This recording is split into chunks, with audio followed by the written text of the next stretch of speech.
Sweating more during midlife is extremely common, but it's not always due to hot flashes alone.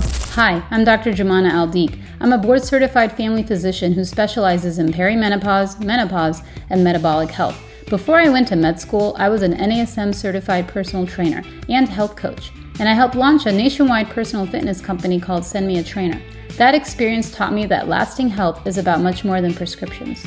It's about understanding how movement, nutrition, hormones, and lifestyle all work together. Today, I bring that same philosophy into my medical practice by combining evidence-based medicine with practical strategies that help patients feel their best. So back to the sweating. There are several physiological changes that occur during the perimenopausal-menopausal transition that can increase sweating both during the day and at night, and we're going to discuss exactly what happens. As estrogen levels fluctuate and eventually decline during menopause and menopause, the hypothalamus, the brain's temperature regulation center, becomes more sensitive to even tiny changes in core body temperature. Normally, your body has a broad thermoneutral zone, meaning your temperature can vary slightly before cooling mechanisms activate. During menopause, that zone becomes much narrower. As a result, a very small rise in body temperature can trigger sweating, blood vessel dilation, sweat glands activating more rapidly than before, and for some women, sudden heat followed by profuse sweating. This is why hot flashes often begin with intense warmth followed by heavy perspiration. Also, this is why rather than requiring a significant rise in core temperature before sweating begins, the body may initiate sweating at a lower threshold. In other words, the set point for activating sweat glands shifts.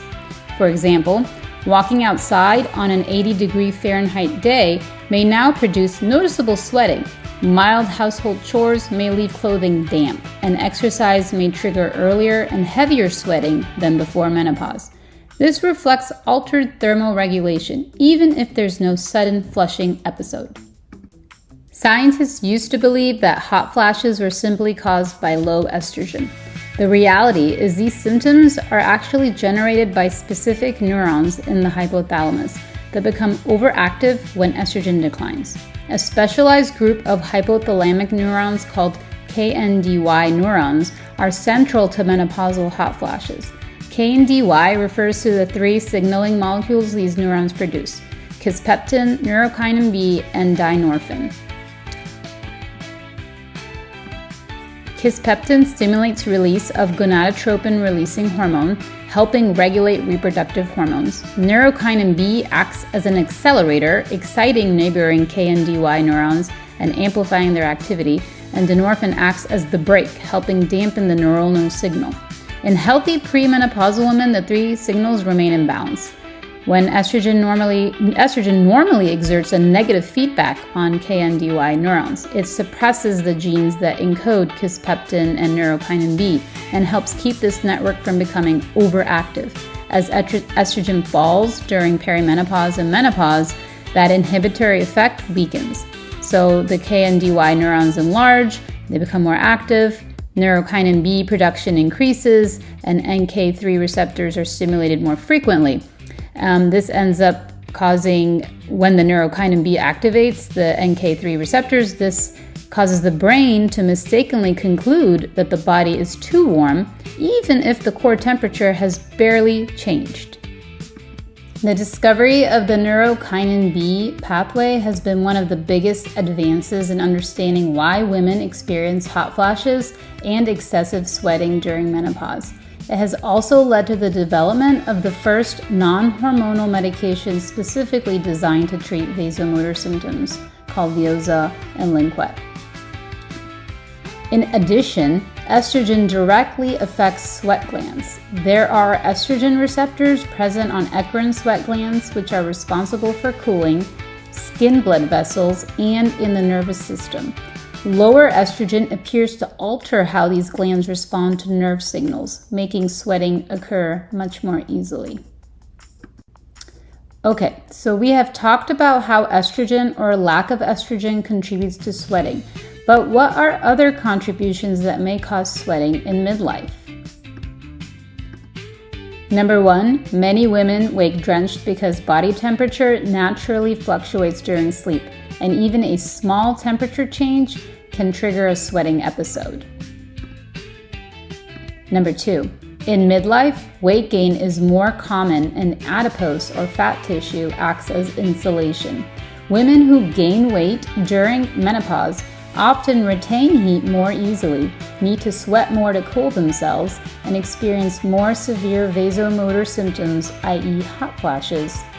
Weight loss has been associated with reductions in hot flash frequency and severity in some of these studies.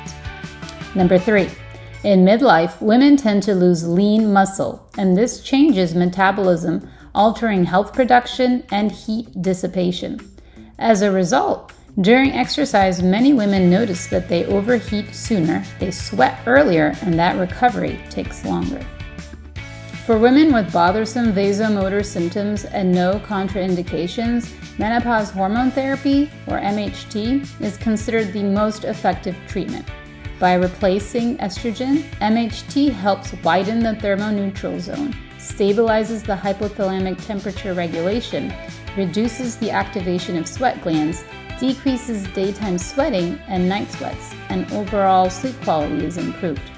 Non-hormonal treatment options include Leoza and Linquep, and these drugs block the NKB pathway.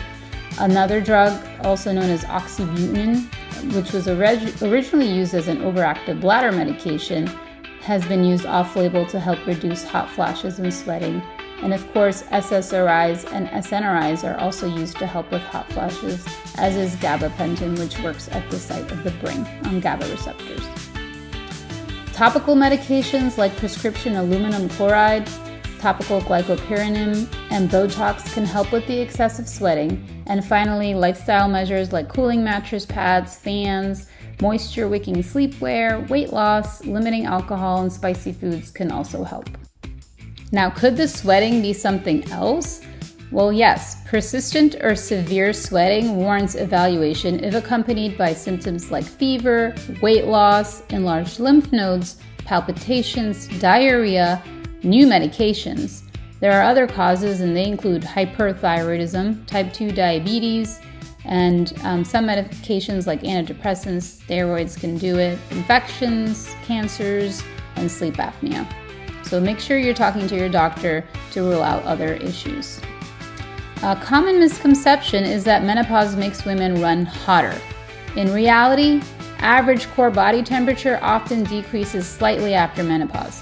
The problem is not excess heat production. It's that the brain's thermostat becomes overly sensitive, triggering sweating and heat loss responses inappropriately. This altered temperature regulation is what drives hot flashes and excessive sweating during midlife.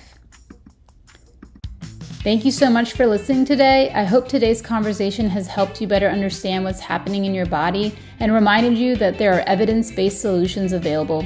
If you enjoyed this video, don't forget to subscribe to this YouTube channel to get more educational content. If you're looking for personalized care, I'm the co-founder of MedMethod Direct, a telemedicine practice focused on perimenopause, menopause, obesity, and metabolic health. We provide evidence-based individualized treatment plans for patients in multiple states, all from the comfort of your home.